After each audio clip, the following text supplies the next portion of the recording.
Fue difícil porque teníamos que hablar con mucha gente a la vez y porque la guacamaya es uno de los 10 animales que están en peligro de extinción en todo el mundo.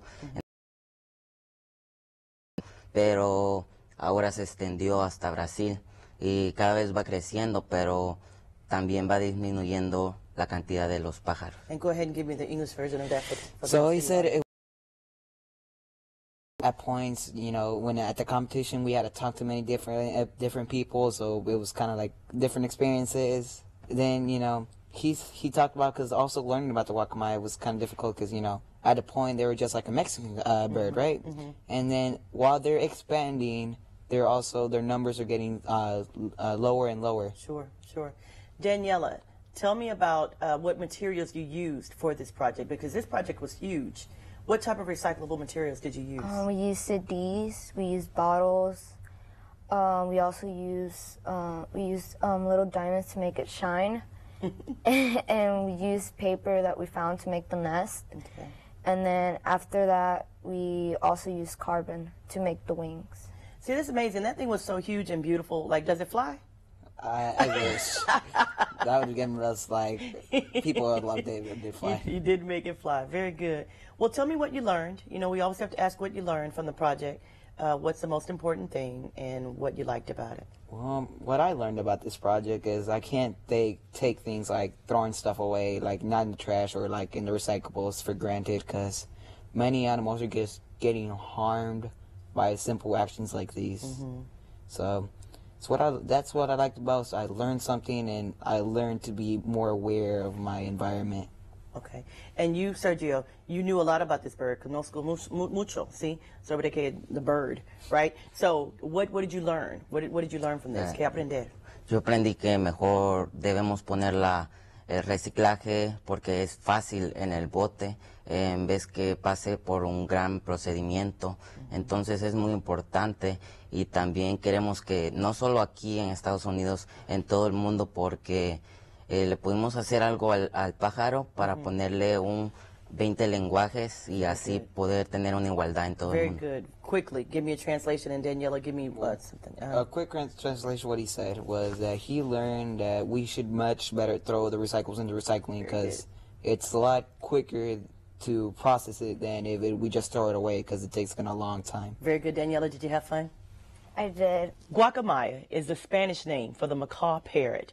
They are the larger members of the parrot species. Almost all species of the macaw are either deforestation,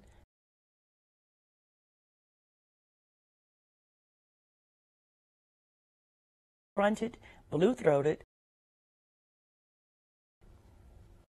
Your creativity and innovation matters. We are looking for more schools to participate, so be sure to look for us next year when we do this again.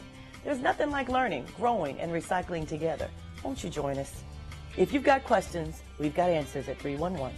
Our website is www.houstonsolidwaste.org. We're on Facebook at Houston Solid Waste, and don't forget to follow us on Twitter at Houston Trash. I'm Sharon Moses, and this is Wasting No Time, the contest. Thanks, you guys. You did a wonderful job.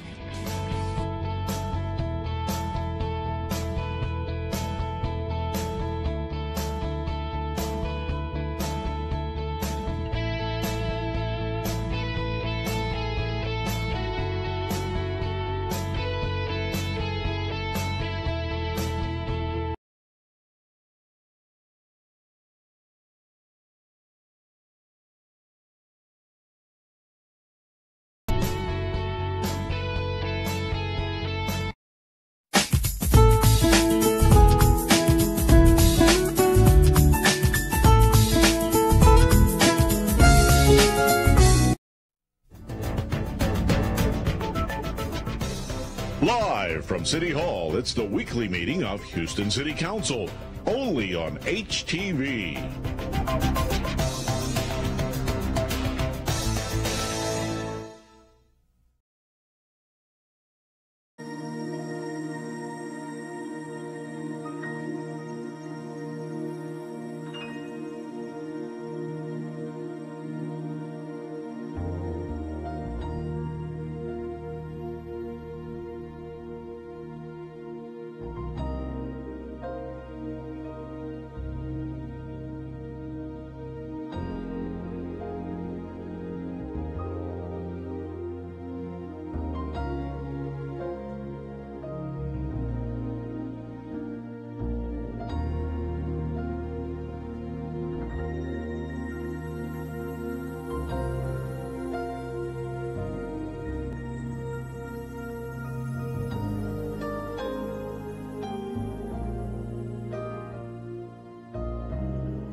afternoon. I'm Jerry Davis, Vice Mayor Pro Tem of the City of Houston.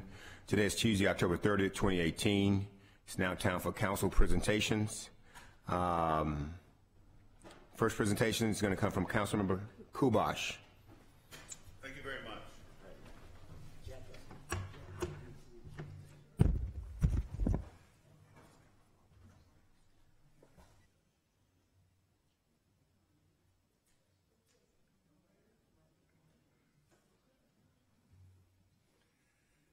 Thank you very much. I'm honored today to be making a presentation to Robert Nowak. This presentation was going to be made by Councilmember Greg Travis, but he's not here today. He asked me to do it. Robert Nowak has been an employee of the City of Houston for 24 years. He has been the City of Houston webmaster for 20 years this month. Robert Nowak has served our 4 mayors, 4 controllers, 62 council members, all right, and 26 different supervisors. As webmaster, Robert Nowak has been responsible for all web content for the mayor, several city departments, the controller, and city council. In a typical year, Robert completes more than 1,700 service requests for more than 1,000 unique web pages. Now, if I divide 365 into that, that's quite a few. Earlier this year, Robert was one of the team was one of the team leads for the City of Houston's website rebrand, which saved taxpayers an estimated $200,000. Residents of Houston faced many challenges after Hurricane Harvey, which created a great demand for timely and accurate information important to their health, safety, and well-being. Robert, as webmaster for the City of Houston, went above and beyond the call of duty, providing exemplary service during extremely difficult times and working around the clock to assist with the retrieval, hosting, and distribution of vital information. Mayor? Thank you, Councilmember. Therefore, Jerry V. Davis, Vice Mayor Pro Tem of the City of Houston, on behalf of our Mayor Sylvester Turner, hereby proclaim October 30th, 2018 as Robert Nowak Day.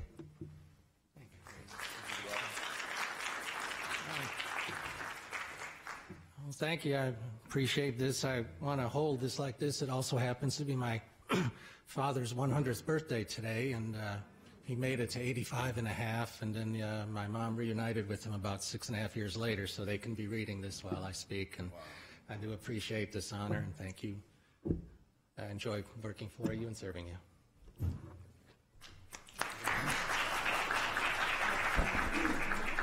Robert, we've got a couple of comments from council members, but my question is, out of those 62 city council members, who is your favorite? Council member Edwards. That's when you can say me.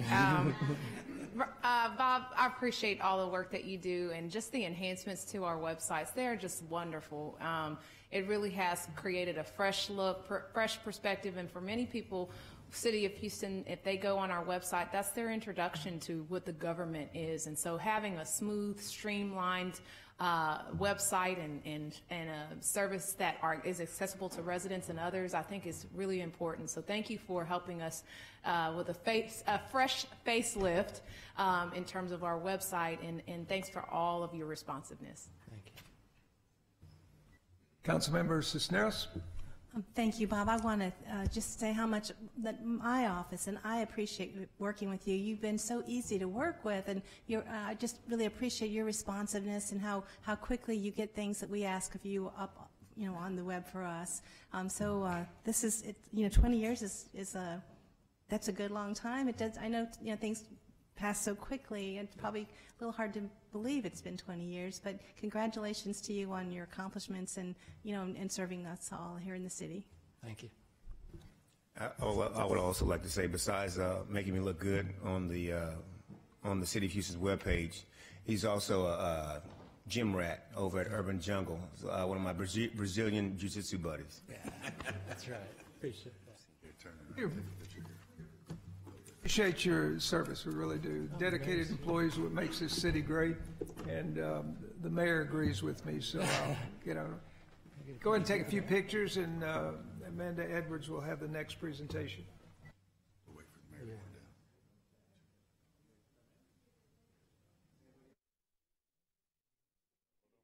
to come down.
Edwards will have the next presentation to Girls Incorporated, alignment with the International Day of the Girl Child. Thank you, sir. Look, where your freestyle. Okay. Good afternoon. I am excited to announce that today we are going to be recognizing Girls Inc. of Greater Houston.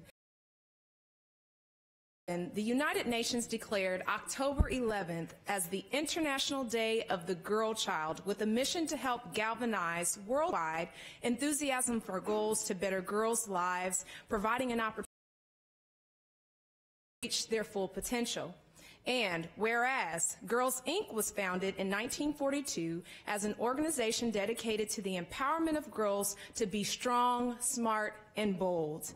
Girls Inc. has been operating in the Greater Houston area since 1996, and since its inception, the organization has offered its comprehensive hands-on enrichment curriculum to more than 20,000 girls in after-school programs and out-of-school camps.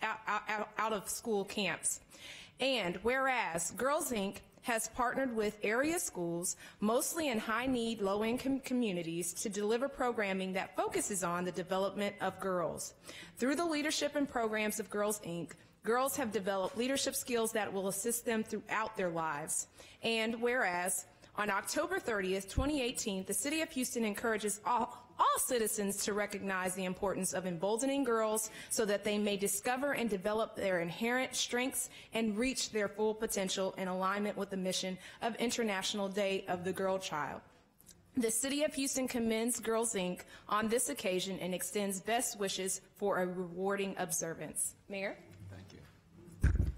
And therefore, I, Sylvester Turner, Mayor of the City of Houston, hereby proudly proclaim October 30th, 2018 as Girl Incorporated of Greater Houston Day in Houston, Texas. Congratulations to you.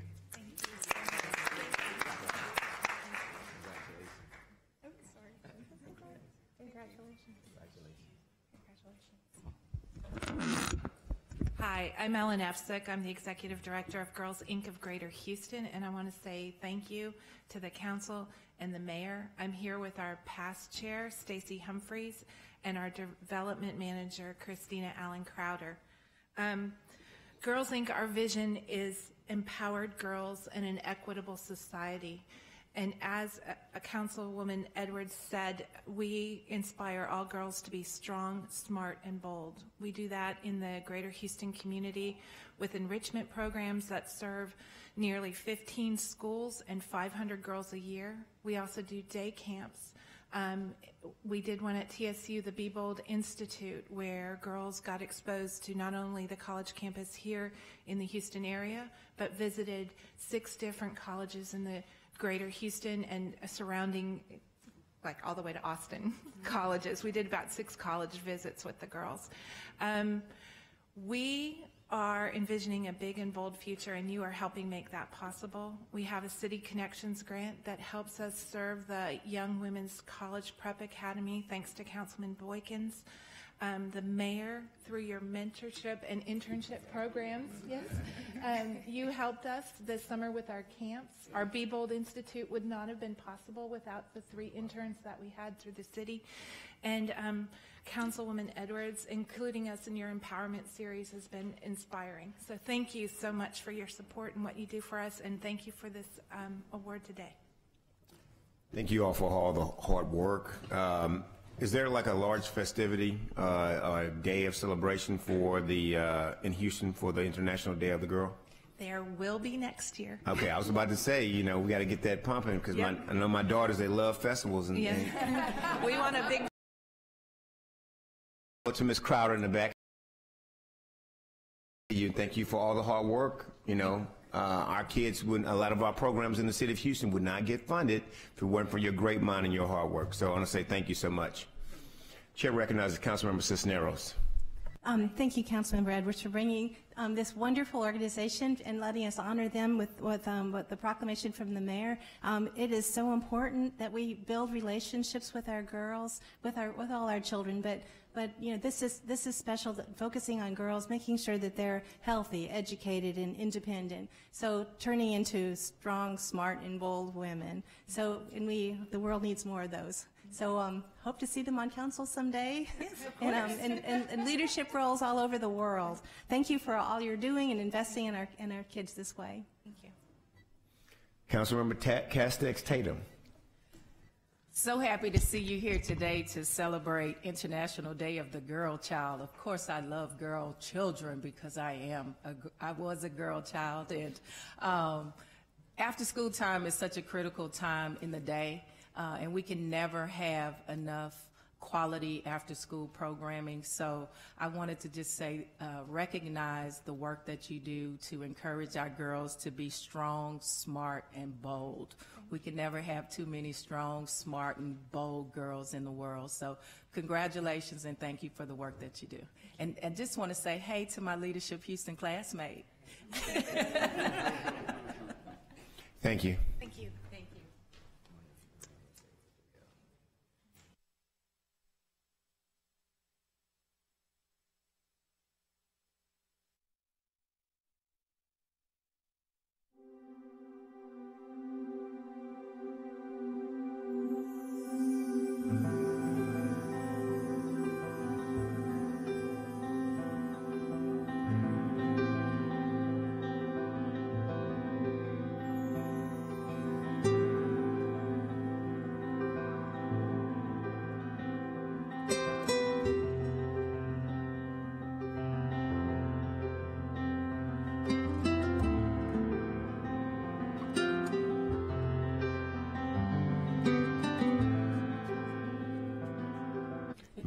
Mayor Turner, go ahead. Very much, Vice Mayor Pro Tem Davis and council members. I have the privilege of recognizing Municipal Courts Week with Chief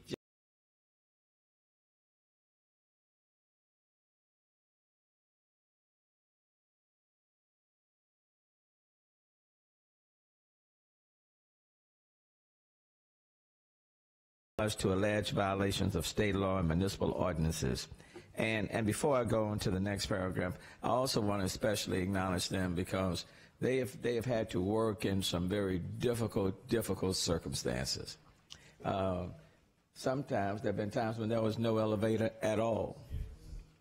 And now there's only a half of an elevator, one elevator that's working right now for them and for the constituents. And then there were times when there was no heat in the wintertime. And they have continued to work and function to serve the people of the city of Houston. So this is an especially important proclamation to all of these judges and representing all the other judges and then representing the people who come to the courthouse, and they are servicing the people in the city of Houston. So on behalf of the city, I especially want to say thank you, okay? And so whereas because citizens come into contact with municipal courts more than any other court, the public impression of the Texas judicial system is largely dependent on their experience there. And whereas judges, magistrates, and in that role they perform such duties as issuing search and arrest warrants, giving magistrates warnings, and setting bail for offenses ranging from petty theft to murder, and whereas pledging to be impartial and to conform to the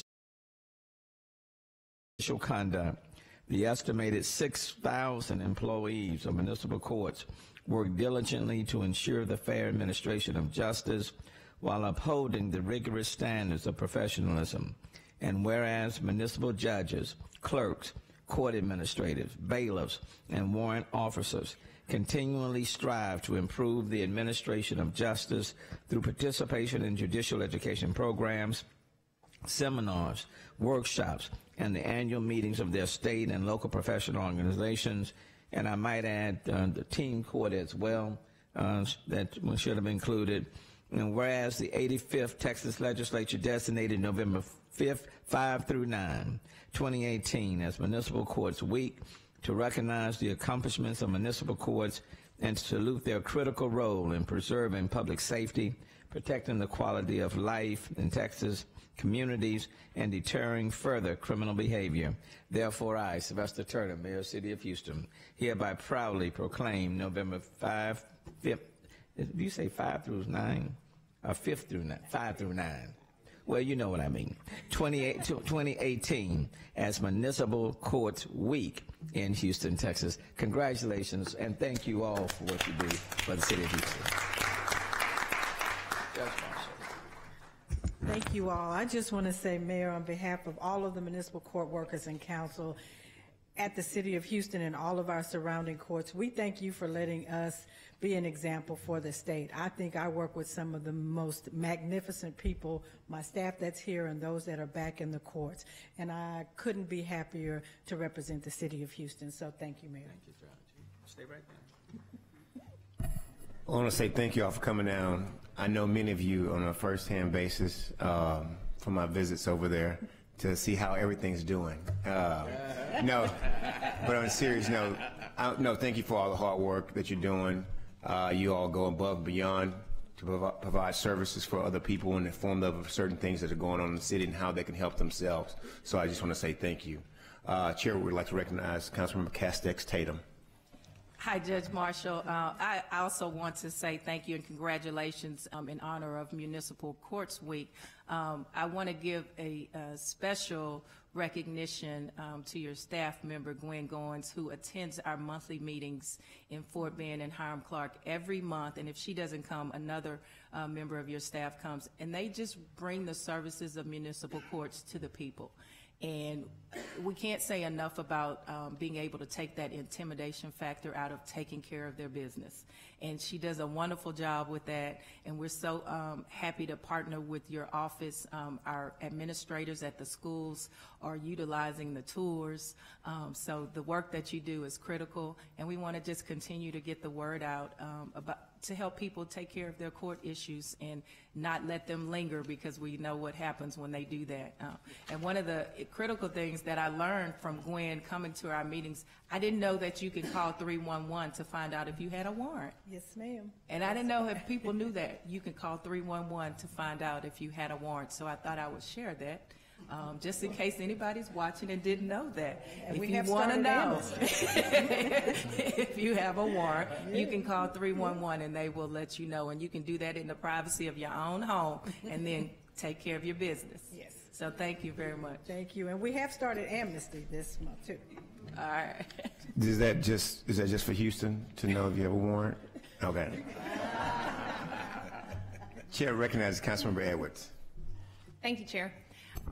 Again, I just want to thank you all for the work that you do, not only to address some of the needs that we have in terms of keeping our affairs in order, but the wonderful work that you do also to invest in our youth. I'm a teen court kid, and I went through the teen court program. I was a prosecutor, and I think I was a defense attorney, and I remember those cases. And having that experience really makes a difference in the lives of a child who might not otherwise be exposed to what a courtroom could look like in a variety of ways. And so being a part of the courtroom and being a part of the judiciary and being a part of the legal team, that exposure will be invaluable. So I just want to thank you, a special plug to that program, because it just really holds a very deep and strong place in my heart because of the role that it played in my life, and I know that it will touch the lives of those that you reach. So thank you for doing that.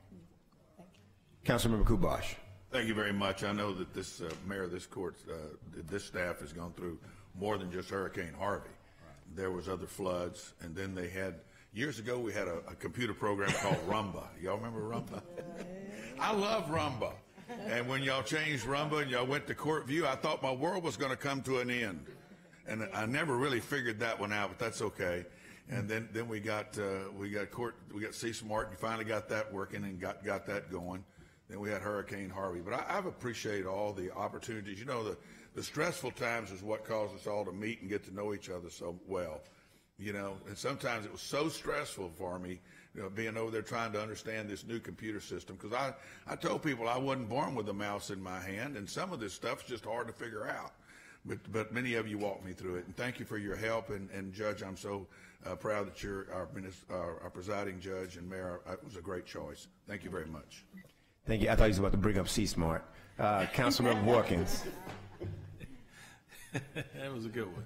Thank you, Vice Mayor Pro Tem. Judge, let me just say you've done an outstanding job. And I want to echo what the mayor said and add a little bit more to it in terms of the building condition you guys have had. I've made it very clear that you guys are definitely in need of a new facility. So to the judges, let me just say how much I appreciate. What you doing, Tanya? Okay, I'm just checking. To the judges, I want to see, I want y'all to know how much we appreciate what you guys are doing in the condition you're in. And it's really a bad situation over there, and from my perspective, and I just wish we had an opportunity to build something real new for you guys, because y'all deserve it. Judge Scott, thank you, man, for serving and giving your time to this city. Mayor, you know how long he been doing it, you know, since both of us were little kids in elementary.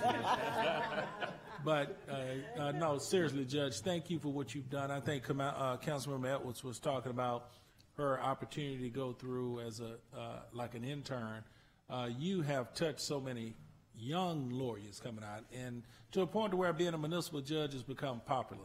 And I know because of you and Thad and some others that they've always wanted to become a municipal judge. So thank you, and thank all of you for your volunteerism. And it's not a lot of money you make, but you're doing it for the right reason. And remember, always remember, when you see a 911 Porsche come down the street, that's Mayor Turner's car, it ain't mine. I'm just teasing. I'm kidding. Thank you all. Councilmember Knox. Thank you. Judge Marshall, great to see you again. I know we run across each other a lot at various graduations and whatnot. Let me just say that evidently we're not having court today. Is that right? Everybody's here? No, I'm teasing. This is my executive team. I'm teasing. I'd like for you to comment a little bit. I understand that y'all have an amnesty program working this month, and could you describe that just so the people watching can hear about that program? Our amnesty program began last Friday, and it goes through November the 17th. And all the cases that are delinquent before September 1st, you can call 311. You can come into our court system, talk to our judges, handle your cases so that going forward into the holidays, into the new year, you won't have that cloud hanging over you. We're here to try to make sure, I understand and we all understand that we're still struggling from Harvey and recovering from Harvey. And so, as my grandmother used to say, you take the first one first and then you worry about the rest of them. So if the tickets were not the first one, now it's time for you to come in and try to take care of them, because we understand that in life you have to set priorities. So we're here to help them rectify all of the warrants. Well, I appreciate that, and of course it's not very pleasant to spend Thanksgiving in the city jail. So we try not to do that. Try not to do that. I encourage everybody to take advantage of this wonderful program offered by our court system. Thank you. Councilmember Watkins. Thank you, Mayor. Councilmember, I'm so glad you brought that up. I wrote it here and got all caught up in the building. Judge Marshall, the Amnesty Program, let's be clear. When people go through this process, because you're on TV, and they need to hear you, they will not be arrested for trying to work through this program. That's correct. Am I correct? That's correct. Okay, and do y'all have a payment plan in place? It's going to be an individual basis. Amnesty is built for you to come in and take care of them. If they can come in with a reasonable amount of money to take care of the warrants, then that's what the amnesty period is for. Our annex department is still talk to a judge about different options that they have. Okay, so but I only had 25 in my pocket. Am I arrested that day, or you give me a chance to go back and get the rest? You're not going to be arrested. We're going to amnesty or a regular judge. Mayor, thank you. Thank you for selecting somebody who's sympathetic to people who are in dire strait from the hurricane, council member, and other situations. Thank you so much for mentioning this as well. Thank you, Judge. You're welcome.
council agenda.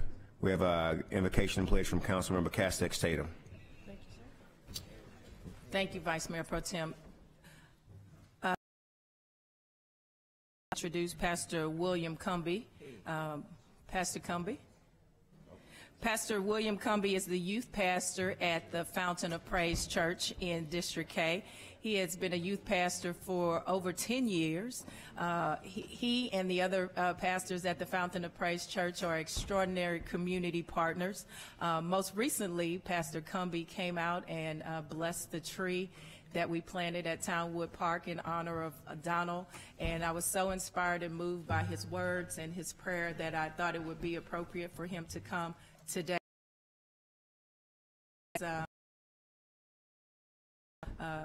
Pastor Cumby. Thank you very much. Thank you, Mayor Turner, for this opportunity. Thank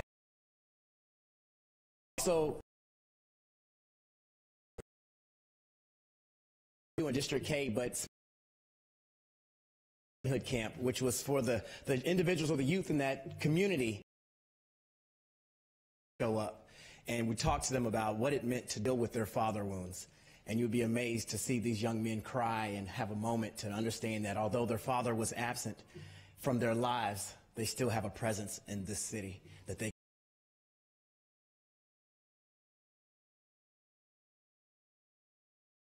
Fountain of Praise wants to thank you also for having the town hall meeting at our facility. We appreciated that opportunity to open our doors to the city of Houston. I read an Instagram post the other day that said, if you're looking for a sign, backdrop of violence and unrest stands the people of our nation. And they're standing there in what we call the United States, but they're divided.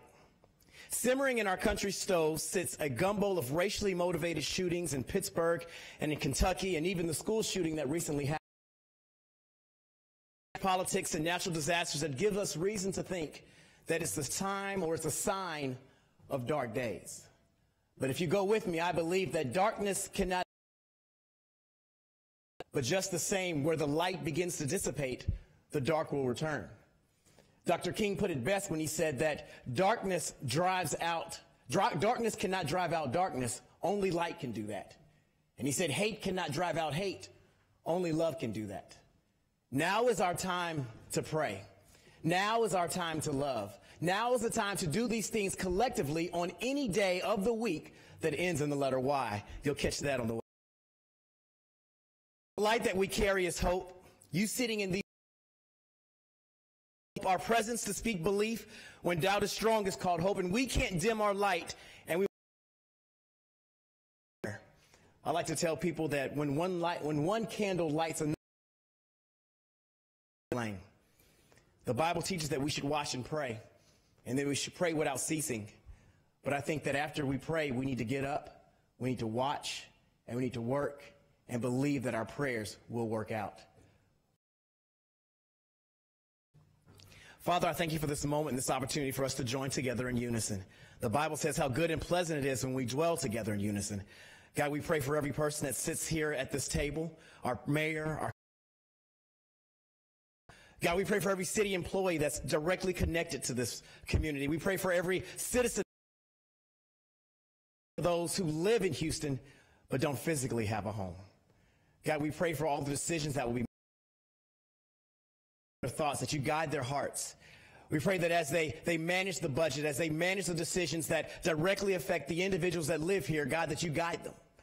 God, we thank you for your presence here today, because we know that all things work together for our good. So God, we thank you that good things are coming, that even when we see bad days, your goodness is there. God, we come against hate right now. God, we know there's so much hate and so much unrest from people behind race and behind politics. It says that if we are to seek you first in your kingdom, so God, we ask for good things in our city, good things in our nation, good things in our neighborhoods, and even good things in our Oval Office. So now, Father, as I close, we pray for the family in Kentucky and in Pittsburgh.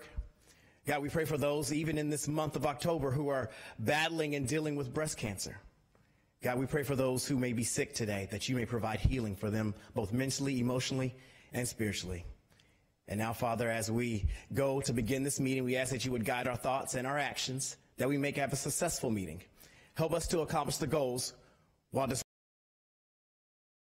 guide our thoughts, your heart guide our emotions, and your purpose direct our plans. We pray these things in your mighty name. Amen.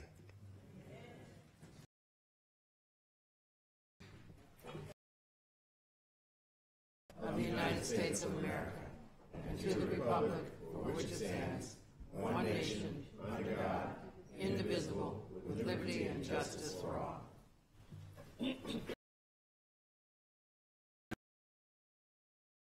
Thank you so very much.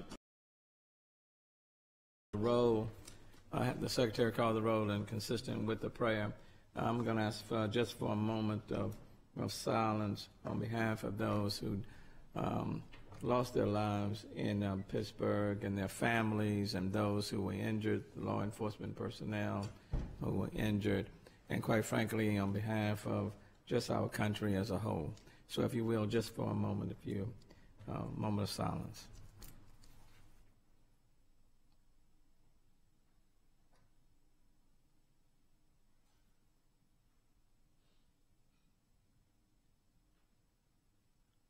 Thank you. Madam Secretary. Minutes. Call the roll. Sorry, roll. Mayor Turner. Here. Councilmember Stardick. Here. Davis. Here. Cohen. Here. Boykins. Here. Morton. Present. Lee. Here. Travis. Here. Cisneros. Here. Gallegos. Here. Laster. Here. Castex Tatum. Here. Knox. Here. Robinson. Kubosh. Here. Edwards. Present. And Christie. Motion to delay the adoption of the minutes. Move. Second. It's been moved and seconded. Any objection? Chair is none, and the motion is granted. Chair is going to recognize Vice Mayor Pro Tem Davis for a procedural motion. Thank you, Mayor. At this point in time, I'd ask that we suspend the rules to bring forth Glenn Livingston and Isaac Sanchez to be the second and the third speakers for the agenda 3-minute section. You've heard the motion. Second. It's been seconded. Any objection? Chair is none, and the motion is granted. Okay. Mayor, and I'd also like to recognize the great Wheatley Wildcats that we have in the audience today, with a show of hands. Coming from the nickel. All right. Thank you, Mayor. So I know you had a faux, but I have the nickel. We always yield to the nickel and feel forward. It's good to see Wheatleyites here today, and so I started to say something, but Mayor. Councilmember Boykins. Mayor, I want to congratulate and welcome all the Wheatley Wildcats to City Hall, but y'all better be cool before I call these Yates Lions and tell them to get down here. All right. Hey, good luck in school for all you seniors and juniors. I hope you prepare with the SAT, ACT, because we expect you guys to replace us up here one day and become community involved and community leaders. But you got to have your grades, and you got to take. I used to work at Texas Southern University, and one of the things we always had a problem with was students had a good grade point average or a decent one, but a very low SAT, ACT score. So study, take this holiday period during Thanksgiving, Christmas, and get tutoring if it requires that, so you can be prepared in January to be accepted to a college and hopefully with a scholarship. So good luck to you guys, okay? All right.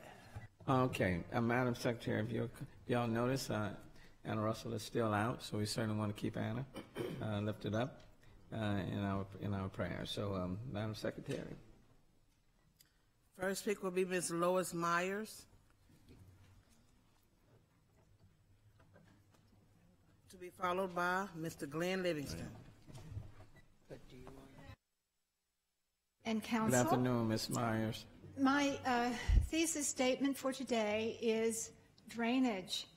That there should be more detention ponds required by developers on their own site, paid for by them to detain their own rain runoff rather than put it into streets that require drains to nowhere.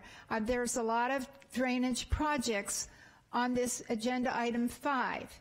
Where are they going to go? That's my point.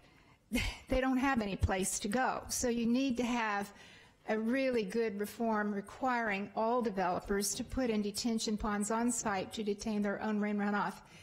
Specifically, and by the way, thank you, Dr. Christie, for your support of Memorial City Metro National putting in a detention pond if and when they buy the Sears store, which is where Walter Moore recommended that they would do it, and also they signed a contract in '03 to do it. The last time I was here, I had been to, well, August 28th, I had been to the Tiers Board meeting, which Brenda, Councilmember Stardig, does not attend, it seems, anymore. But I found out that the engineer for their projects north of I-10 said to me when I asked him later, how much bigger are you going to make the Briar Branch Creek W140 Harris County ditch? That they had found only had 5 to 7 years level of service in a flood. And he said, well, I don't know. The engineer said, I don't know. I have to do an engineering study. So Ms. Stardig said that the TERS north of I-10 is increasing the drainage by 2 to 3 times. And I refuted that statement when I was here later in the afternoon because of the engineer stating he didn't even know himself how much drainage capacity he was going to include to increase in our neighborhood. So I don't know how she knew. So today I went to the TERS board meeting, and it's only going to be an increase to 10 acre feet, which is a far cry from the 100-year acre feet of detention during a flood that they had anticipated.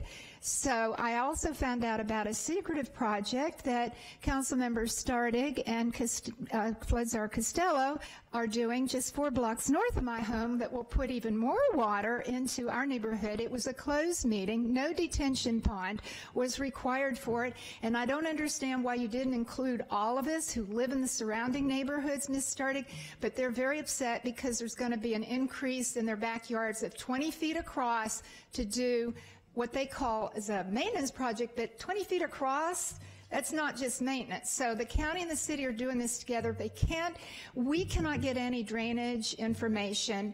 In fact, this assistant city attorney denied the open records request, wrote a letter to Texas Attorney AG denying our request. 1 second, Lois. Councilmember Stardig. Thank you, Mayor. We've held no secret meetings. Mayor, you're very aware of the Warwana project. It's the Orphan Ditch that I mentioned to you at that meeting we had over at Trinity Mendenhall. I briefed you on that.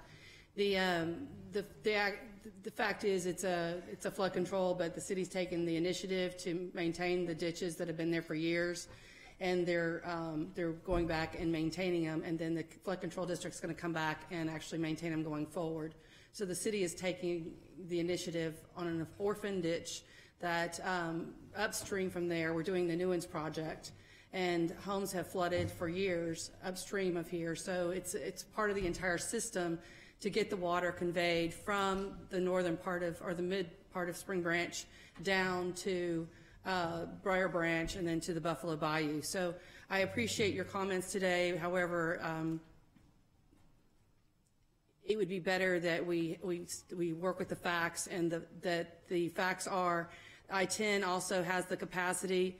Mayor, excuse me, I guess at I-10, you and I have also discussed that any inline detention that we can put under there to increase the capacity, because it's flooded there for years. We cannot get to the hospital from Spring Branch. Since Spring Branch Hospital closed, it's the only hospital we have is Memorial City from that direction.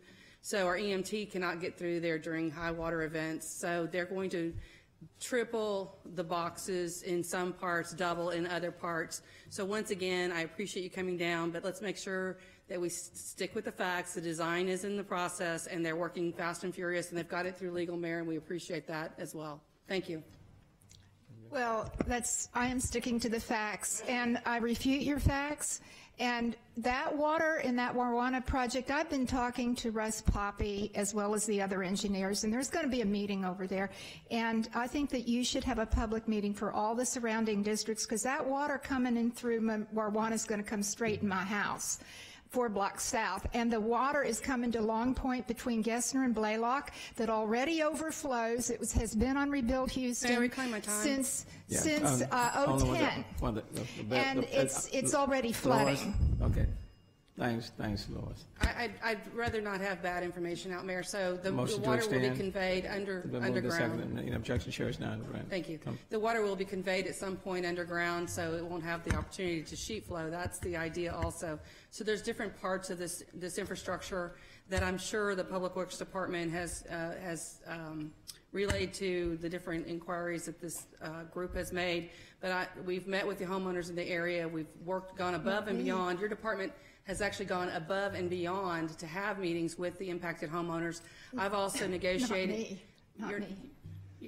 It's not going on your property. So the fact is, your department has gone above and beyond and working with them. And also any fences that were having to be moved, we've negotiated. I've asked that they negotiate that they just do a nominal fee so that we can get this project done, so that they can get the maintenance equipment in and out of there and do the right thing for the community, for the homeowners that flooded in the north of there. So thank you. Thank you, Lois. Why the secret meetings? I was never invited. We were not. Thank you, Lois. Thank you. Next speaker, please. The next speaker, Mr. Glenn Livingston. Mr. Livingston? Mr. Livingston is not here. Okay. Mr. Livingston is not present. Mr. Isaac Sanchez. What about Mr. Sanchez? Mr. Sanchez is here. Is he with the... Followed by Mr. Elbert Robertson. Okay. Is Mr. Sanchez with the Wheatley Group? Hello, honorable city council members. Hello. My name is Isaac Sanchez. I go to Phyllis Wheatley High School, and I speak on behalf of the other youth and other people that live in the community that I live in. I'm here to talk about the basic necessities that we need in our neighborhood, such as breaking racial barriers and more variety in grocery stores. An example, Fiesta is a go-to grocery store for us. There's a Walmart by Wayside, but not many people have the transportation to get there. It's a problem. I'm sure everyone can relate to it, right? That's why we see shopping carts all over the streets. No, I'm not asking, or we're not asking for Whole Foods, not nothing too high end, maybe a Whole Foods 360, but at least a H-E-B or Joe V's. Another topic, better police interactions or more positive relations. You may know that we recently had a protest, and I feel like it could have been maybe not have gotten out of control if we had better relations with people who are from the city and not wait until something is to happen. Now, if we had better influences, we have big auditoriums, someone can come and speak. Interactions with that, it could be prevented in the future. The CVS that was just made, the same. I feel like maybe something else could have been. Pharmacy probably went out of business. I don't know. The Walgreens probably later will too as well. Now, like that, but we need to can also hurt the community itself and the families. Now, we need to ensure redevelopment in the area to make sure that the families there aren't priced out and forced to move somewhere else. So maybe property taxes would help, because once we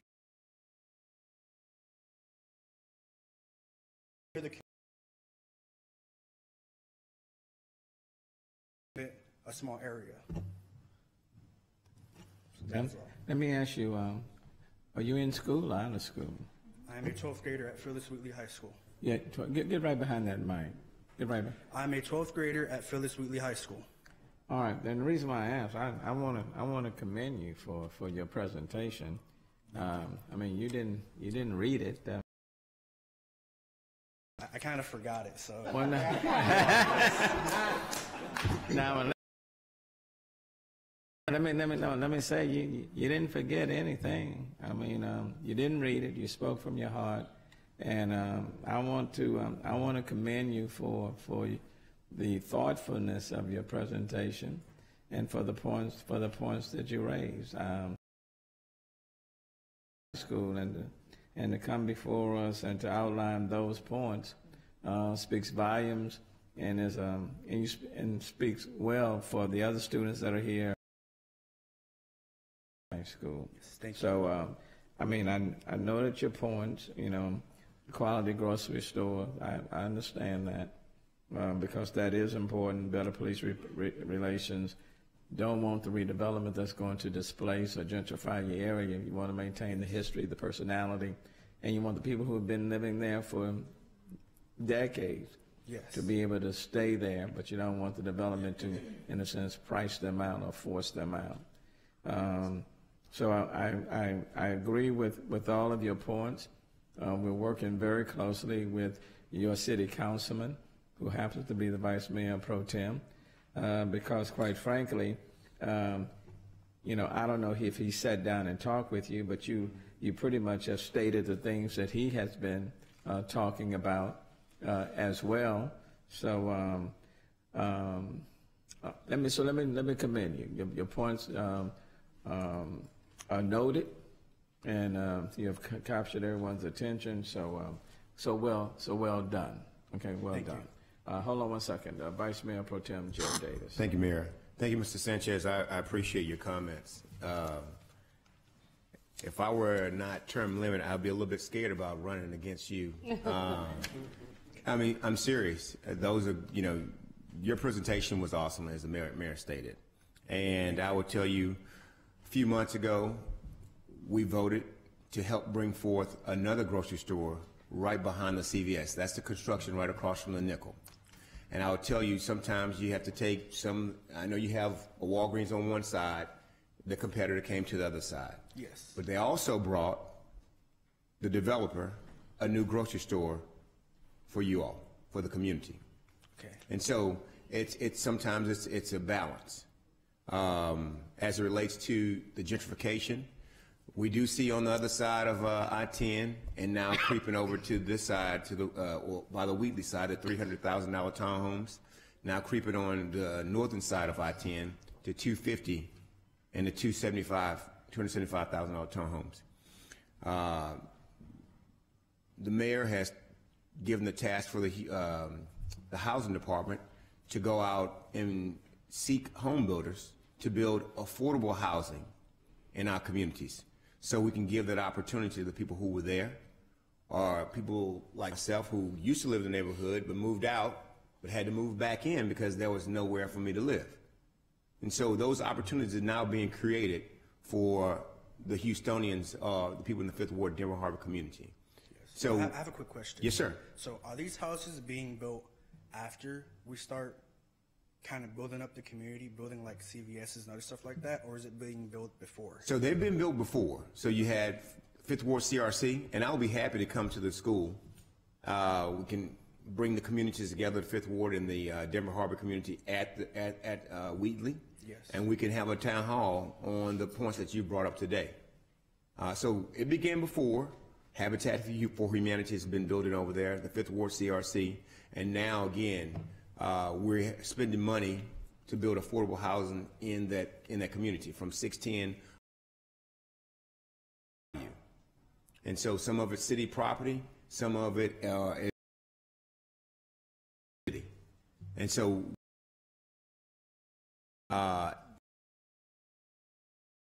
you want it, but we're trying to go into the and so for that we want to say thank you. And also, we did ask Joe V. We did ask HEB. We did ask Kroger. We did ask Walmart. And we were told no. And so now we have an opportunity for the new grocer, a mom and two of her daughters. Move second in the joint chairs now. Motion granted. Thank you. A small business owner now to help them recirculate those dollars in their community, because now they're going to reach out and hire people like yourself and other people from Re-8 and the Mickey Leland Preparatory Academy. So again, we thank you so much for coming down today. Thank you. 1 second. Hold on. Not yet. Oh no, you open up a can. You got to listen to everybody now. Yeah. All right, I'm sorry. Councilmember Christie. Mr. Sanchez, you remind me, I was 16. I went to the school board representing the student body to just asked for sidewalks and air conditioning at my high school. You did a lot better job than I did, so congratulations. Just some facts. You mentioned the pharmacies. Just remember, there's a lot of profit in pharmaceuticals. As this council knows, that I've spent the whole time saying this country takes a little bit too many pharmaceuticals, but when there's profits in it, you're going to have them built there before grocery stores. So keep that in mind. But you did a great job, buddy. Thank you. Councilmember Cisneros. Over here. I want to thank you also for coming. I represent Denver Harbor, and so these are sister communities, the Fifth Ward in Denver Harbor, and I did appreciate what you've said. I will tell you, I spent a whole afternoon driving up and down, back and forth with someone from HEB, looking at I wanted her to understand, the need that we had, and Councilmember Davis is right. They just said they don't have the numbers there yet to make it work, but we know things are changing. Some of the changes are a little scary. The gentrification. Denver Harbor has done an exemplary job of protecting neighborhood lots, residential lots with the minimum lot size requirements. They've worked so hard and have done, I think, maybe almost maybe just a little over 2,000 properties. It's very impressive. But that's people who've stepped up and taken those responsibilities. Like you were stepping up now. You're still so young, and I'm excited for you. This last weekend, I went to a Gen H TX in Action early voting event. That was the first time that they had done this to UHD to bring high school students who were voting for the first time to celebrate that rite of passage. It was kind of a small event. I mean, it was very successful, but it was small. But next year they really want to grow, and I hope maybe that you'll help them. There were college students involved too, but the whole idea about reaching your peers, who are just, coming of age to vote, and marking it, really celebrating and marking the occasion, and then walking together to an early voting location. If you'd like information about how to connect with them, I would love to share that with you. Yes, I'd appreciate that if you would do that to me. Okay, Councilmember Gallegos. Thank you, Mayor. Thank you, Mr. Sanchez, for being here and for letting us know what's needed in the Denver Harbor area and Fifth Ward area.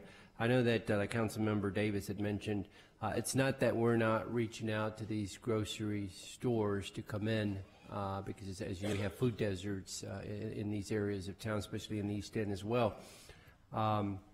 I know that, when I was president of my super neighborhood, we had reached out to Kroger's. This was like 20 years ago, and we were told back then that we didn't have the rooftops. We couldn't sustain a signature store in the East End. And I have to give credit to Walmart there on Wayside. I have to give credit to Fiesta on Wayside. Fiesta just renovated their store, and with Walmart coming in, that now has encouraged Kroger's to renovate their store there on Cullen and Polk, which needed a lot of renovation. I mean, that a lot of residents in the area were asking Kroger's to renovate that store, but they wouldn't. But now that Walmart's there, now that Fiesta has renovated their store on Wayside, now Johnny Come Lately Kroger's is renovating their store on Cullen and Polk. And you can walk into that store and you can see a lot of nice products that are being sold there. The vegetables look a lot better. The milk is not dated, where it will expire in 2 days. So now it's things like that that's helping.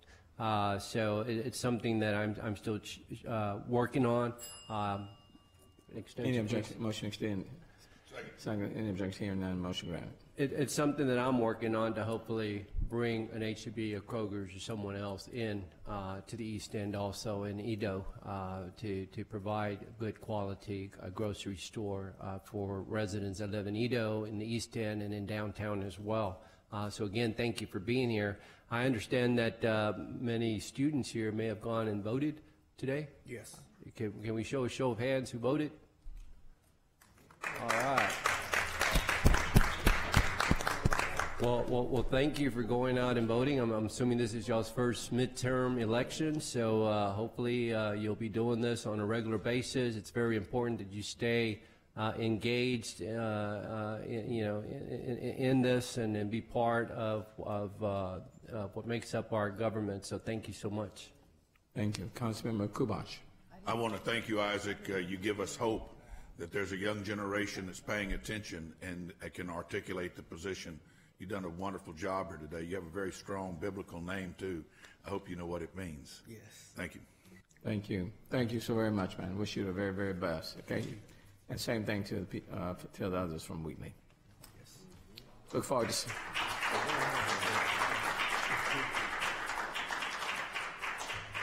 Since you're students, we allow the students that exception to applause. But if you're not a student, good to see y'all. We'll see y'all. We'll see the nickel and the fofo. Thank you so very much. All right, next one, Madam Secretary. The next speaker will be Mr. Elbert Robertson. Mr. Robinson, is Mr. Robinson here? He's not present. Mr. Benny Freeman is not present. Mr. Marion Scott Marion Scott is not present. is not present. Pastor Will Hill Pastor Will Hill. Pastor Hill is not present. is not present. Mr. Steve Williams Mr. Steve Williams is not present. Mr. Arthur Middleton Mr. Middleton. Mr. Middleton is not present. not present. Mr. Jim Tucker, Mr. Tucker is here. to be followed by Ms. Carol Burris.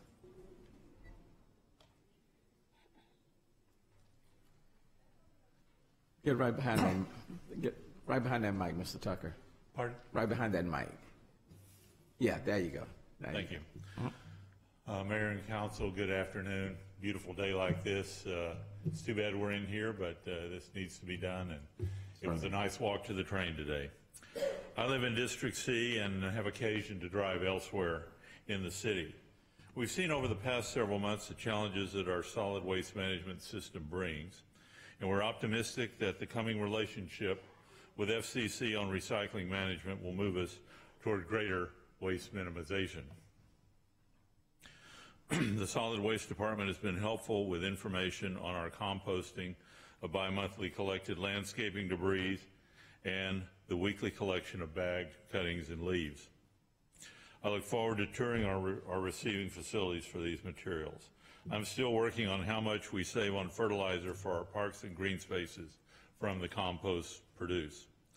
I still see mattresses left on the curb by folks who must not coordinate their mattress purchases with the bi-monthly large item collection for their neighborhood.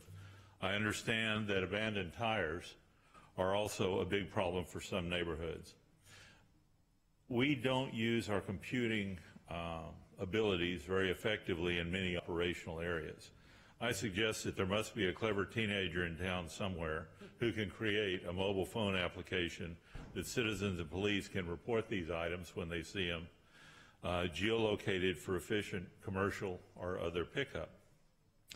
I regularly drop off neighborhood glass that's collected at the West Park facility, and they are very efficient and helpful.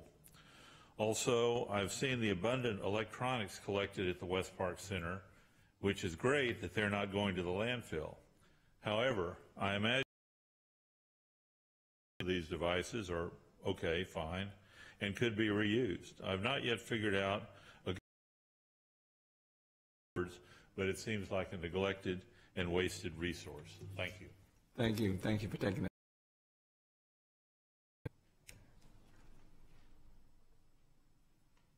Next speaker, Ms. Barrs.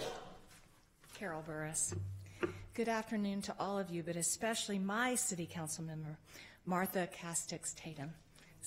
Kay. I've been doing my best to learn about climate change for a decade, and for the past 3 years have been working with organizations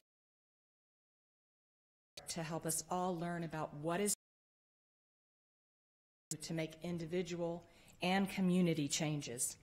I've been convinced that working locally is our best shot. So that is why I have focused my learning and advocacy on the city and local community level. I'm very happy that our city is currently working on a solid waste management plan. Thank you for deciding to spend some of the city's budget to do this important planning. That are efficient and smart. So I be some of the best practices that I want our solid waste management plan to include. Our solid waste management plan needs to include a requirement for a circular economy of packaging and waste, which is part of a zero waste model. We reduce the amount of trash and recycling that requiring businesses to stop using single-use packaging. Containers can be refilled and reused. Like when we took our Coke bottles back to the grocery store. Practices are definitely possible, and we are drowning. Next, make recycling required, not only for single-family homes, but also apartments and businesses. The amount of recycling done right now is a small percentage of what could be done. The rest of those recyclable items are going into landfills every single day until we make this change. Next, require individual homes and apartments and businesses to separate out compost. When compostable materials are separated from other trash and allowed to compost, they sequester carbon out of the atmosphere. When they are combined with other garbage, they emit methane, which, like carbon, creates global warming. Some cities make money on good soil. This kind of good soil is able to absorb more water during floods and holds water during the droughts. And the soil can support the growth of native plants and urban farming. We truly cannot afford to continue. Now it's not the lives of our grandchildren, it's the lives of our children and us. We were told by the latest scientific information that we have 2 years to turn this around. I am scared, and I'm here, and I want you to use your power to please. Your time has expired. Thank you. 1 second, Councilman. I can't emphasize enough how spot on you are on the warnings. Mother Nature's giving us warnings and we're not listening. Perfect example is the size of that plastic floating mass in the Pacific Ocean. It exceeds the size of an entire state. And a Japanese innovator says he has a collection system to recycle that, but it would take him years to eat up the plastic that's floating just in the Pacific Ocean. And we continue to invest in polyurethane and the plastic plants along the Gulf Coast to produce more plastic. And that's not biodegradable. I mean, unless you're talking centuries and such. So you're spot on. Keep warning, and it's got to be a change of heart in this country. And it needs to be quick. So I appreciate your warnings. Thank you. Thank you. And Councilmember Castak Tatum, right here. Yes, mine. Ms. Carol Burris, thank you so much for coming down today. I appreciate your comments. I was just reading an article about the way they recycle in Singapore and how they take the trash and they burn it and they create these beautiful parks and beautiful places from the debris, and just trying to look at different ways that we can really do a better job of continuing to recycle and encouraging other people to recycle. We've got a couple of programs coming up in the district that we'll announce in 2019 that really emphasize recycling and helping students and people to realize how much waste we actually have during the day. So I'll reach out to you and let you know some of the programs that we're going to introduce in our schools to try to encourage students to recycle more and take that home and continue that practice. So I appreciate your comments, and we will continue working to encourage everyone to participate in recycling for the betterment of all of us. Thank you, Ms. Morris. Thank you for being here. Next. The next speaker, Mr. Joe Richardson. Mr. Richardson. Mr. Richardson is not present. not present. Mr. William Kane Mr. Kane is here. is present and will be followed by Mr. Rob Roy. Mr. Kane. Thank you, Mr. Mayor and council members. I'm not going to be able to tell all this stuff just right off the cuff, so I have some notes. I'm from Radical Empathy Education Foundation. We are a nonprofit that is dedicated to ending human trafficking in one generation. And our first goal is to end minor sex trafficking. This is a personal fight for me, as my children were actually being groomed by a sex predator, and that's really where I started. I have 20 use my experience in that to make a difference to kids.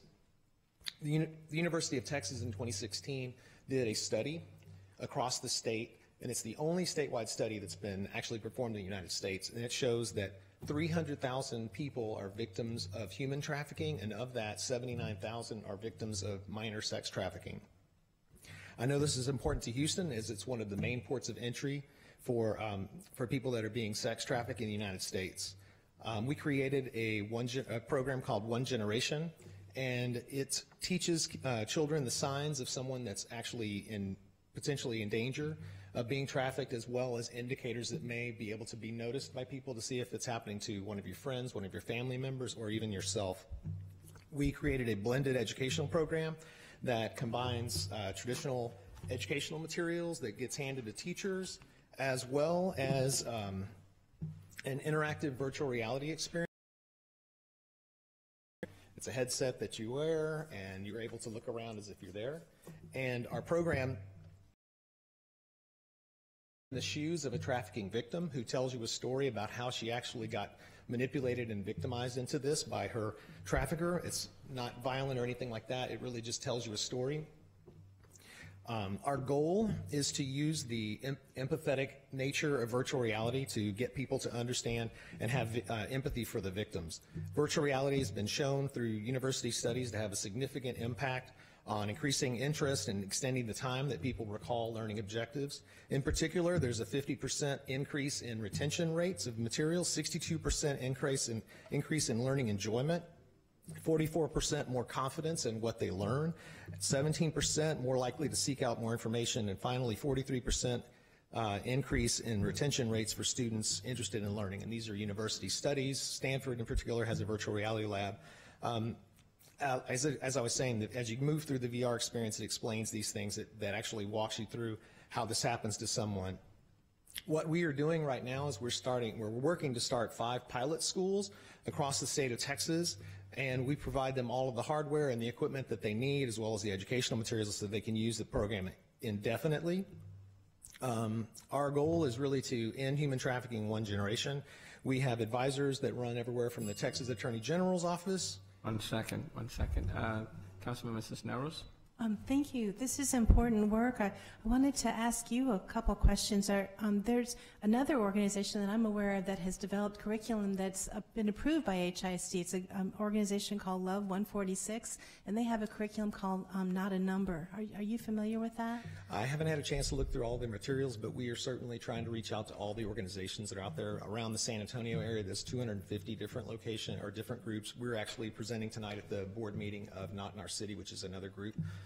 So we're certainly welcome to or willing to partner with anyone that has educational materials. Well, you might want to track them down. I learned about this through the mayor's office, to fight human trafficking, and they were the ones who told me about this. And it's this one's an approved program, curriculum that HISD's already given schools permission to use. And I visited myself with every principal at a middle school and a high school in my district, and personally gave them that information. So they're connecting and implementing it. But it's important information for our young people to get.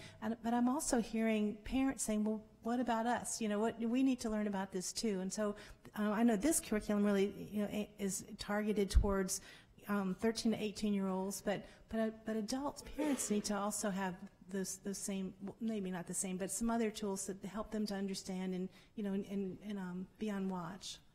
Yeah, there's a couple of other programs that are out there. One of them has, it shows that there are 6 steps to a trafficker actually victimizing someone, and each of those steps are indicated by kind of a pattern of behavior, and it also is, behaviors that you can actually notice, and then it also has a series of things that a parent can do up until the point where it's very unlikely that your kid is not going to be trafficked. So I want you to know that we are definitely interested and willing to work with anyone whatsoever. Our goal is to get into as many schools as possible.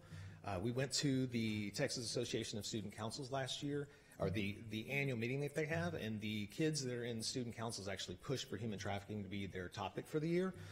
We did a study of the people that were there. It was 4,000 kids. These are student leaders, and 86% of those students told us that they either didn't have trafficking or anti-trafficking programs, or what they had was inadequate. And their general take, and this was their words, was that the adults were not interested and scared of teaching anything having to do with sex inside their schools. So we're very hopeful that we could get a chance to work with anyone in the Houston area. Thank you. Thank you very much. We just had a symposium last night at the Hobby Center on human trafficking last night. I would encourage you to connect with Meenal Patel Davis. Okay. She is giving leadership to the Human Trafficking Initiative for the city of Houston. So she would be more than happy to sit down and talk with you and work with you. That would be amazing. Okay. Thank you so very much. You bet. Next speaker, Mr. Rob Roy. To be followed by Mr. William Beal. Good afternoon. Thanks to all of you for having the opportunity to come here. Billy and I are together. He kind of sold me on this idea. So I've had the opportunity to go to a couple of his seminars and stuff, his meetings, and I was very, very excited about it. And I want to kind of like share a little bit of what I gathered out of learning from his reading material. And this is kind of like putting it in my own words.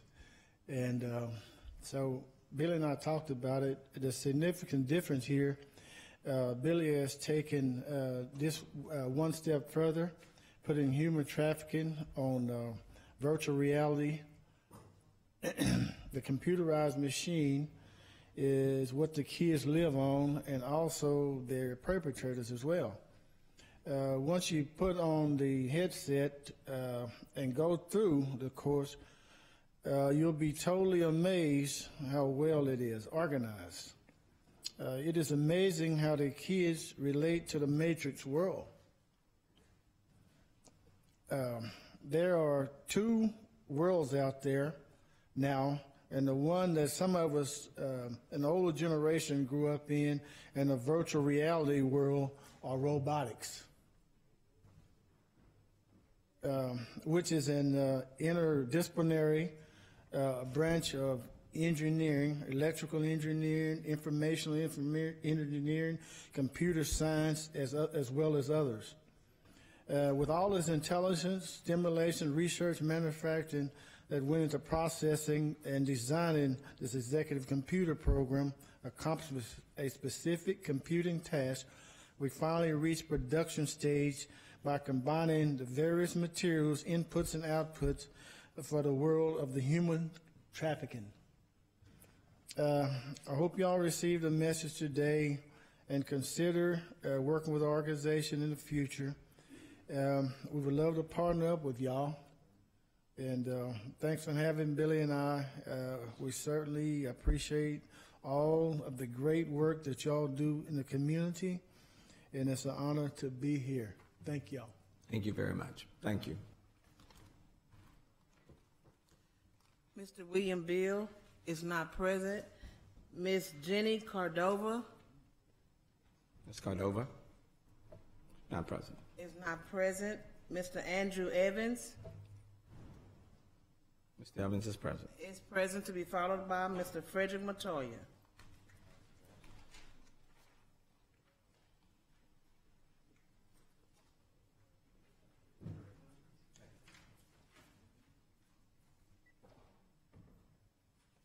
Good afternoon, Mayor, City Council members. I'm here today to speak to you about the gas station at 2324 Scott. Actually, I have something I'd like for you guys to see that will give you an idea of actually how close this gas station is. And forgive me for not having a stapler, so I had to do the home version of it. So some people have it already, but the first thing that you can see, I'm showing the distance from my front window. That's me. I'm taking a picture from my front window out at the gas station. You can see how close that is to my home. And where the trash can is, that's where they plan on building a driveway that will come directly towards my home. You know, not just my home, but I'm one home on the block. And the second picture, you guys haven't got it yet, but that's me standing across the street where they're building the gas station. And that shows, and that's right about where the cars will be driving out towards my home. Third picture is from the end of the block. On the left is the gas station. Farther down, that's a Popeyes, but you see, it's homes all down the street. 1 second. Councilman Borkins. Mr. Evans, I'm gonna give you some more time. I just have to ask you a question. Okay. So this is, and I want you to elaborate, but Right. this is directly across the street from your house? Yes, directly across the street. Okay, you want to go ahead and finish elaborating your point on that? Yes. Last picture that we see, that's me on Scott. And once the fence is gone, that whole strip will be driveway and cars coming and going from gas station and 2 fast food places leading out directly to our block. And you probably can't see it, but to the left, behind this Popeyes, there's an active drug house. You know, I couldn't take pictures there because people are actually standing there now while I was taking the pictures. You know, I just wanted to let people see actually how close it is. I'm not exaggerating the proximity of the home. Okay, let me say this, Mr. Evans. Yes. First of all, let me commend you, and I know it's taken time down here for 2 or 3 weeks, and it's, you know, it's a sad situation because the city does, and I've and that's what typically happens. So in our area, you know, this is not answering your question. Try to bop as much land and try to put some affordable houses on them to keep this kind of stuff from happening. But, and I was thinking since the last time we met, you know, I see the construction has started, maybe some EPA issues. TQ, I believe, Yeah. because that people that live that close to gas stations, eventually they're going to get cancer. Yeah. You know, the gas lines leak into the water.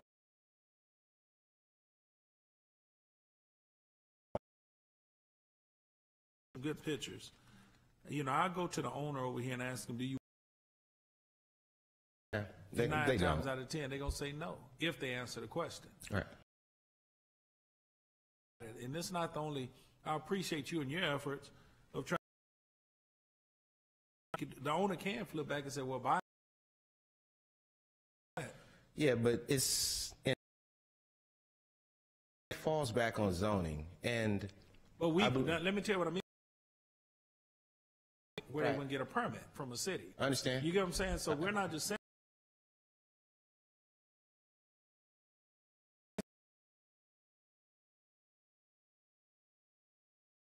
That's a very big plot of land. Basically, Absolutely. that was the largest spot for sale in the community. Aware of that. You know, like, the community is already doing bad. We don't need anything else to tear it down. I spoke to an officer once and I asked him, what's your plan for my neighborhood? To change.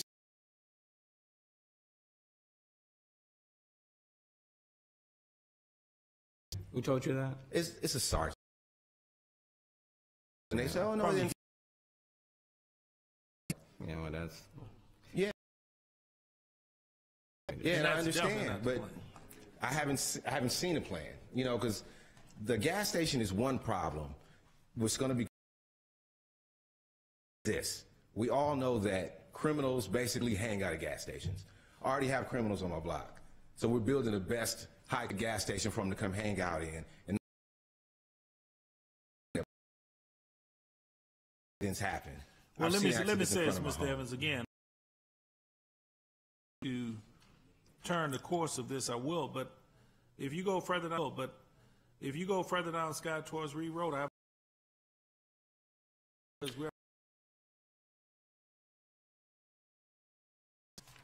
these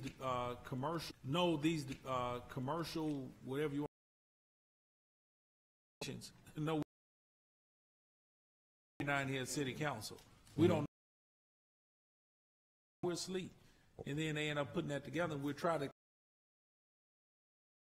catch it if it's something that's environmental, like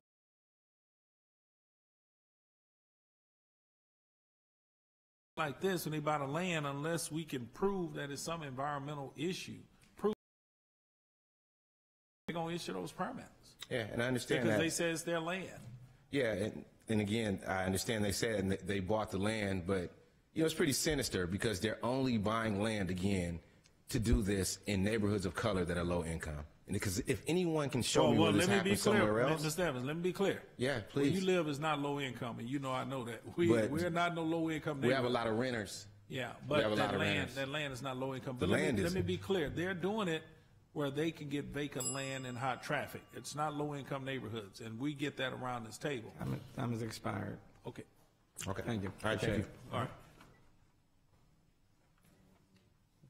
Ms. Matoya.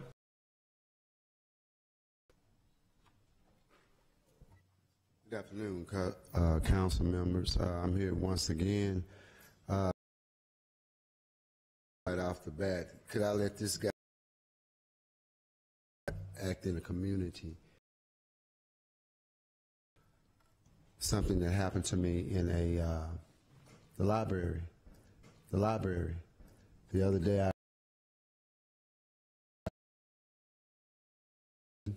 and I'm not able to complete what I'm there to do. And I'm going to several other libraries, and the same thing is happening in the administration. I'm writing something horrific.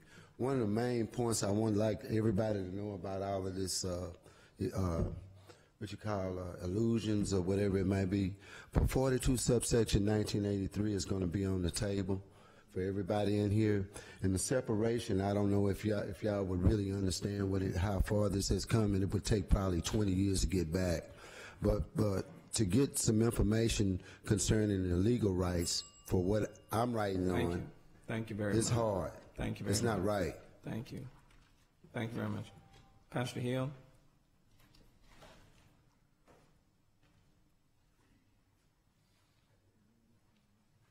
Good evening, sir.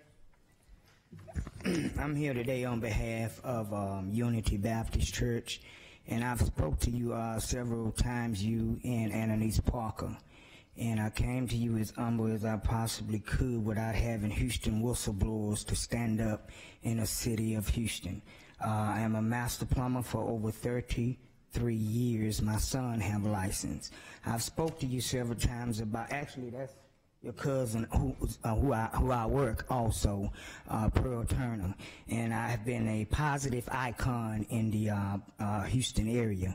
I have many clients, customers, and city inspectors, and I've told you about the very conspiracy and the theory of me filing a court case in federal court, in city court, and in Austin, Texas. We're at the point now to where we have whistleblowers in the church, Pastor Gaines, Pastor Landrew, and Pastor Jordan. And I spoke to you as a man, and I came to you as an African American man seeking justice. They've stopped my plumbing truck, said I had cocaine in them. They filed a homicide and said I was dead. They assaulted me at Memorial Hermann Hospital on several occasions. This is a very serious matter. You deal with a human being that I've stood up. You never had any problems with me or my company in the city of Houston. I spoke to Sheila Jackson Lee before she was trying to get reelected, and the church spoke to her and asked her to bring justice. She wrote the she wrote the state, Martha Hernandez, and Martha Hernandez wrote back and said we settled it, and I haven't heard anything else from Sheila Jackson. Actually, we have pictures in the city with Sheila Jackson, only we're still waiting for the situation to be settled. No, it's not going to go away. No, it's not going to be covered up. All I asked for was justice, because Martin Luther King said, injustice anywhere is injustice everywhere. So I would like, if you can meet with the pastors, I'll be more than happy. Councilmember Ball, thank you very much. Thank you. We stand in recess until tomorrow morning at 9.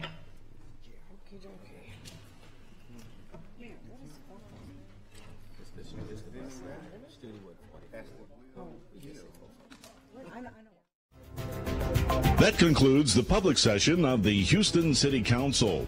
You can see the City Council replay of the public session Thursday at 7 p.m. and the replay of the City Council agenda session on Friday at 7 p.m. The complete replay of the Houston City Council can be seen in its entirety on Saturday at 6 p.m.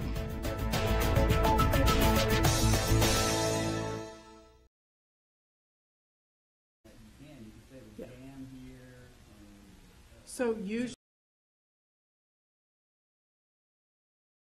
because it's not visible from the street,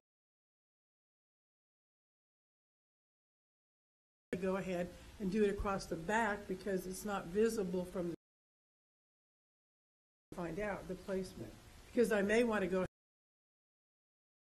and let them go ahead and take care of their siding issue, and thank you for build windows and preserve the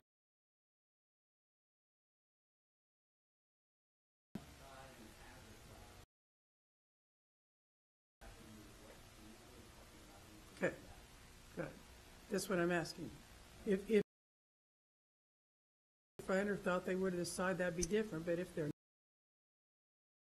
one on the first floor and one on the the motion and just move forward and say that I think that we go ahead and give them a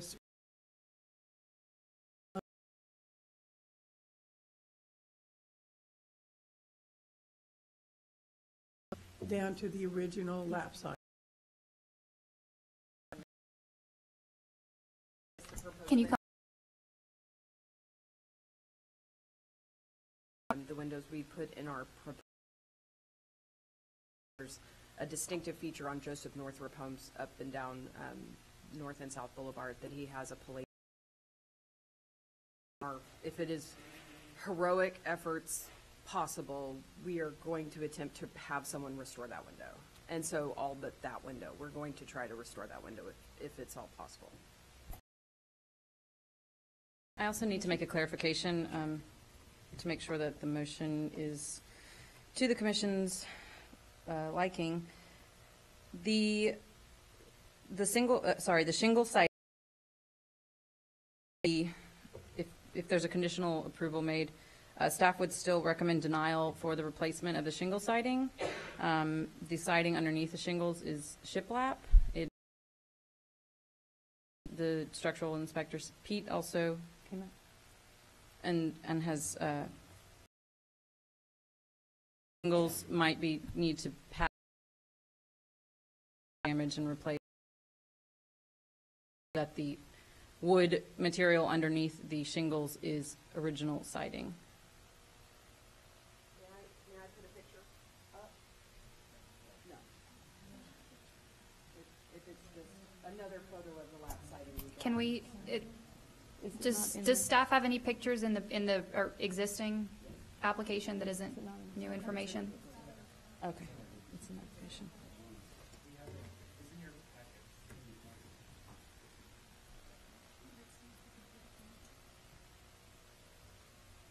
It's in the report and also in the It is in the packet, attachment. and it is shiplap, but the process by where you overlap the shiplap inside of the rabbet of the shiplap, and then it is used as siding and not used as shiplap for sheathing on the building.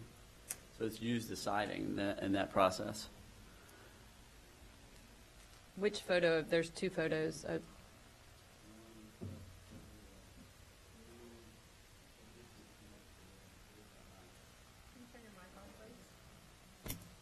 I don't know what page it's on. I'm looking for it. The one where the new addition connects to the original house, where the Hardy is visible, and you can see the original. Anybody got it? Yes, Commissioner Buchek. I just want to ask, so the shiplap siding is painted? It's painted as if it was exposed? I don't believe so. It has a thin layer of paint on it, which is visible in those photos. As a primer? It might be a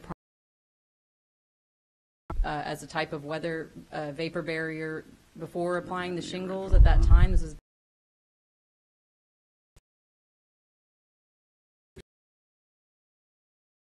you would be able to inspection whether or not it was primed.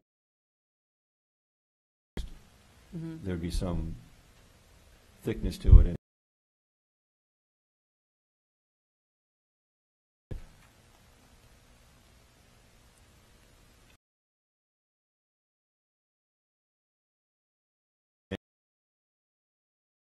The siding to determine whether or not it ever saw the light of day, literally, and also it sounds like most of the windows need to be replaced based on the folks who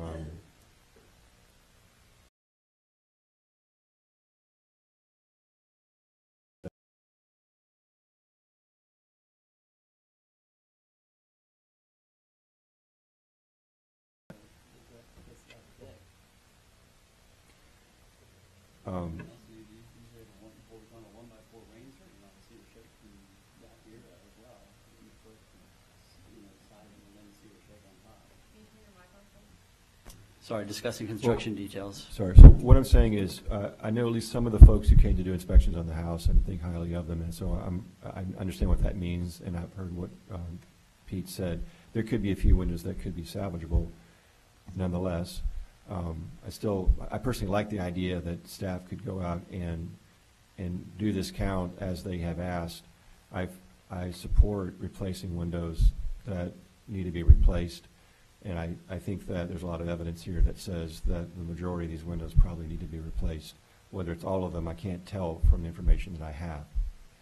And provided that the siding was actually exterior paint and not primer and was exposed, then I would concur that it was there prior to the shingles. And therefore, I would give deference to that horizontal siding. But I think staff needs to still look at that in the field and make that call. And I would still support conditional approval for both those items, so they don't have to come back. I believe we have a motion on the floor right now from Commissioner Lovell. I'd would anyone like to second the motion or discussion? The motion on the floor by Commissioner And Lovell. can you restate your motion? I'm sorry, Commissioner Lovell, just to, since some time has passed. I had said to allow them to go ahead and be able to replace all the windows, since they said, what I heard was on the front, those are bad windows. So to allow them to, so they can order all. As far as the siding, what I heard first was that the shingles are not original and the shingles need to be removed, and that we allow with bringing the out what it originally was, whether it's have to come off. So remove the shingles and then move forward with putting it back in its original condition. Windows, you said all of the windows, but do you mean all of the windows? You're not proposing to replace all of the windows?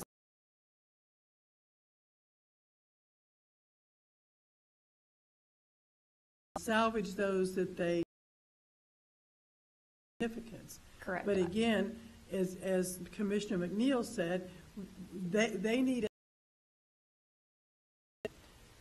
I just wanted to. Indeed, what they've said is all windows need to be replaced. Allow them to replace all the windows that need to be replaced. Those that they choose to keep for some significance, that's In all of the windows that they're proposing to replace in their application. yes. I have a question for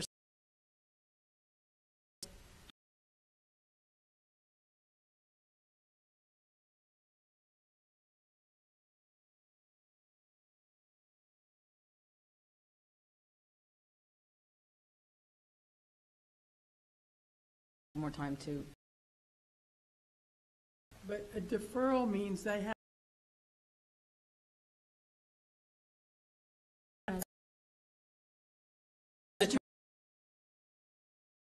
for y'all to go out there and determine specifically the matters, the back windows take you to do that.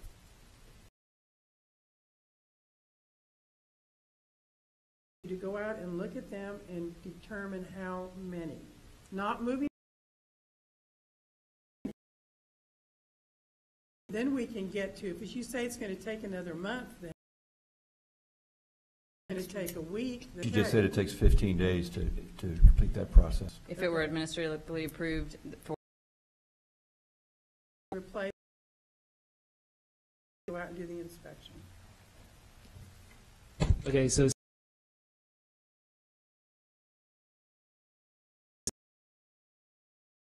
applicant about what is. I just want to know what time it is. Probably go out there. Okay. And then we would have to go look at, make a determination. I don't know, 1, 2, 3, a week maybe total, but probably less than that. Okay. Time to determine how many windows they need. Or within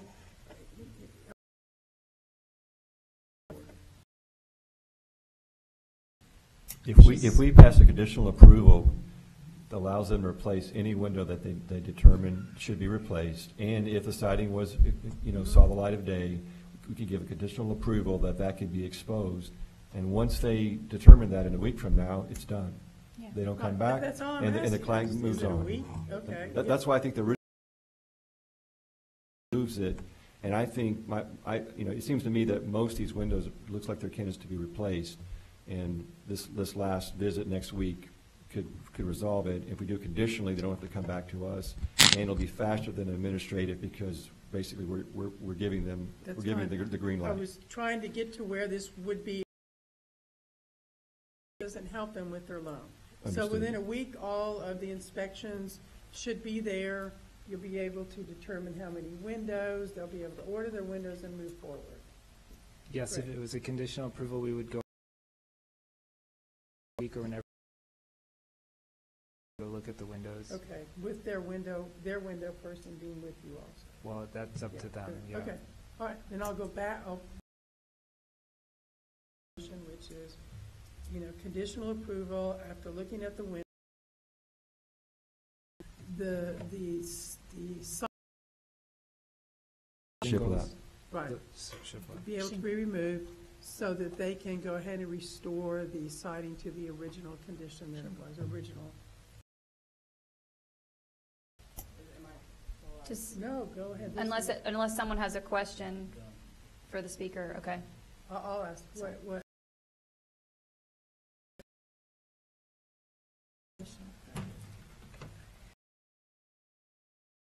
The fourth, if not fifth, site visit at our home. These windows have been seen. We documented 900 photos. At this point, we don't know what else is needed. We had a site visit already in September. Who did the site visit? Staff. Okay, so I guess I asked. And Pete. Staff and Pete. How come off of one site visit, we can't determine which don't? And so I feel as if we're going to have another week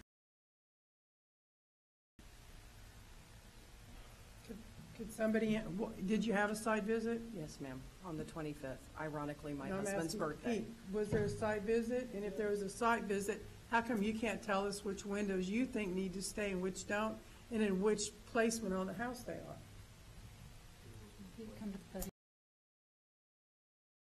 From Pete Stockton, our staff.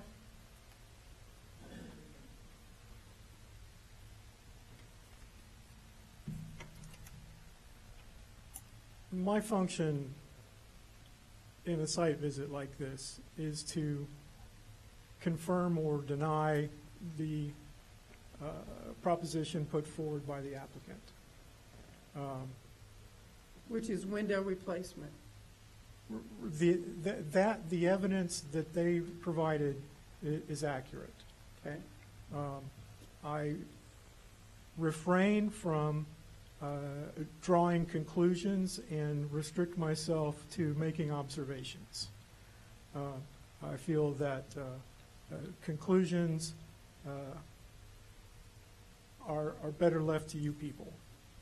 So, Well, with all due respect, I have to disagree with you.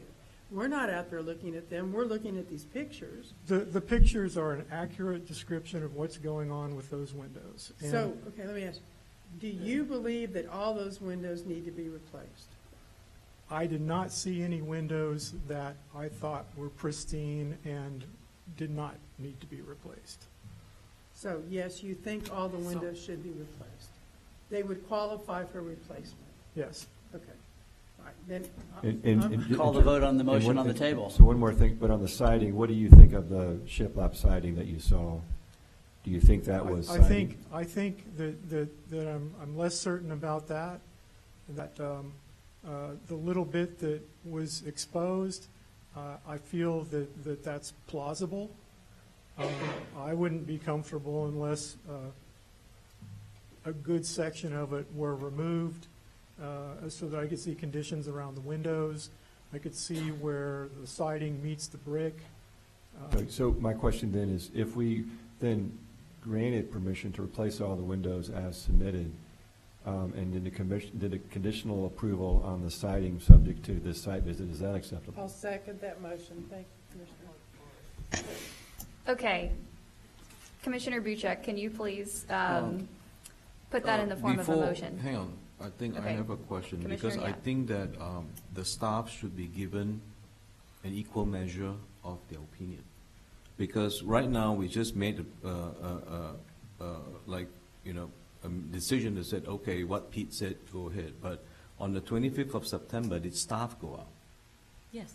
Okay, so With Pete. if your staff had gone out, so can you then reiterate why then a need to go out again? I want to give you your fair share of the answer, besides the applicants and besides Pete, please. To ensure that the proposal, both proposals to replace and restore the windows are accurate, so to speak. We need to see all of the windows in all of their condition. If you look at the 154-page PDF document that's attached to the staff report, you'll notice that all of those photos are detailed photos of each part of the window that is damaged.